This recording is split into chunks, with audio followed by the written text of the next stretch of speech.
देखिए, बक्सर के इतिहास में जो इन्होंने कंस्ट्रक्शन का काम किया है, मैं समझता हूँ अग्रणी है। और इनकी सोच, चाहे रिसॉर्ट बनाकर, चाहे विद्यालय बनाकर, चाहे अन्य भी कार्यक्रमों को कर रहे हैं, उसमें तमाम दिक्कतें आती हैं व्यवहारिक रूप से।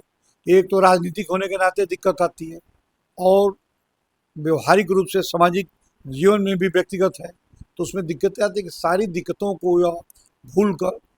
देखिए, सबसे पहले तो भाई पार्टी के हम लोगों के नेता हैं भाई प्रदीप जी, प्रदेश के। आज उनके निवास स्थान पर सौभाग्यनायक हम सभी अपने मित्रों के साथ आए, परिवार के लोगों के साथ, बहू के साथ, बेटा के साथ भी मुलाकात हुई। और एक देखिए, इसका उद्देश्य ये होता है परिवार में, और भी आपको याद होगा विशेष रूप से कि ये कल्चर जो है 100 वर्ष हो गया आरएसएस का स्थापना। आरएसएस में यही पाठ पढ़ाया जाता था कि भाई एक दूसरे के परिवार में जाइए, कार्यक्रम कीजिए। कार्यक्रमों में होता था कि सबके घर से थोड़ा थोड़ा थोड़ा थोड़ा अपने अपने अपने यहाँ से खाना लाइए, प्रसाद है, वो प्रसाद के रूप में सब लोग बैठे स्वयं सेक लेते थे। तो हम तो शुरू में जब विद्यार्थी जीवन में थे प्रदीप जी, तो मैं उस संघ के स्वयं सेवक था। बाद में विद्यार्थी परिषद का मैं प्रदेश का रहा, विश्वविद्यालय के चुनाव लड़ा, विद्यार्थी परिषद उपाध्यक्ष भी रहा, चुनाव भी जीते मैं इलाहाबाद यूनिवर्सिटी से। और गोविंदाचार्य जी, मुझे याद है उस समय हमारे इलाहाबाद विश्वविद्यालय के गोविंदाचार्य जी प्रमुख थे कार्यक्रमों के, उनके सानिध्य में रहे। भाई राम बहादुर राय जी जो आज हैं, उनके सानिध्य में रहे। संगम तट पर गोविंदाचार्य जी और आपके राम बहादुर राय जी जो इंदिरा गांधी प्रतिष्ठान के जो केंद्रीय राज्य मंत्री के दर्जा प्राप्त है, वो अभी थे। उन लोगों के साथ मैंने, एक अशोक राय जी थे हमारे, एक हम लोगों के मित्र थे इलाहाबाद विश्वविद्यालय के पूर्व अध्यक्ष ब्रजेश कुमार जी, उत्तर प्रदेश में परिवहन मंत्री थे, उनके साथ ये पूरी टीम हम लोगों की एक संस्कार परिवार था कि आने जाने से एक आत्मीयता बढ़ती है। जो आप नहीं बैठेंगे, नहीं सोचेंगे, उनके बारे में आप नहीं जानेंगे। तो आज जो है प्रदीप जी का हम लोगों का सौभाग्य रहा कि इनके निवास स्थान पर हम लोग इन्होंने समय दिया अपने, और सारे हमारे वरिष्ठ पत्रकार, हमारे अन्य मित्र लोग आए हैं, इनका कोट कोट धन्यवाद। बक्सर के विकास में इनका महत्वपूर्ण योगदान रहा है। जिस समय बक्सर में कुछ नहीं था, उस समय इन्होंने बहुत कुछ दिया है। इसको लेकर क्या? नहीं, देखिए, बक्सर के इतिहास में जो इन्होंने कंस्ट्रक्शन का काम किया है, मैं समझता हूँ अग्रणी है।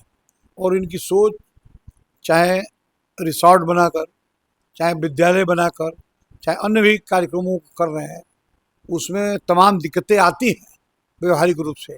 एक तो राजनीतिक होने के नाते दिक्कत आती है, और व्यवहारिक रूप से सामाजिक जीवन में भी व्यक्तिगत है, तो उसमें दिक्कतें आती है कि सारी दिक्कतों को यह भूल कर।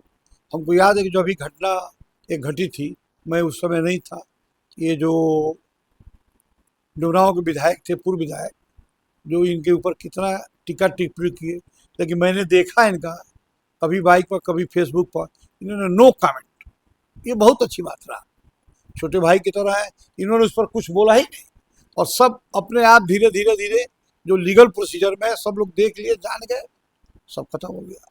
किसी के बारे में कमेंट ये नहीं करते हैं, ये सबसे बड़ी बात है। हाँ, बिल्कुल, ये बधाई के पात्र है।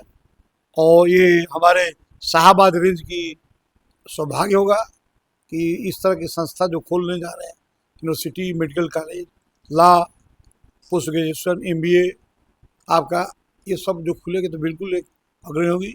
जो कल्पना है विश्वविद्यालयों के, बिल्कुल गरीब तबकों का भी लोगों को उसमें एडमिशन होगा। शाहाबाद रेंज के, पूर्वांचल के बलिया से लेकर गाजीपुर, देवरिया, आजमगढ़ की भी है, ये सटा है शाहाबाद रेंज में।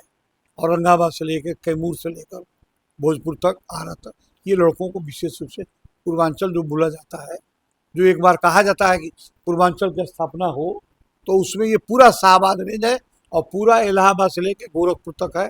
एक शाहाबाद पूर्वांचल आप गठन हो, जो कभी कभी मांग उठती है। हम लोग वैसे पार्टी तो हमारी भारतीय जनता पार्टी छोटे छोटे स्टेटों की गठन करने के पक्षधर है। आपको देखेंगे उत्तराखंड की गठन हुआ, आप झारखंड का हुआ, ये सब गठन जो हुआ ये भारतीय जनता पार्टी, तो पार्टी का नीति है कि छोटे छोटे स्टेट को गठन करने से विकास में डेवलप होगा। बड़ा होने से आज उत्तर प्रदेश है, देखिए गाजियाबाद से लेके एकदम गोरखपुर के बॉर्डर तक, तो उसमें दिक्कतें आती हैं।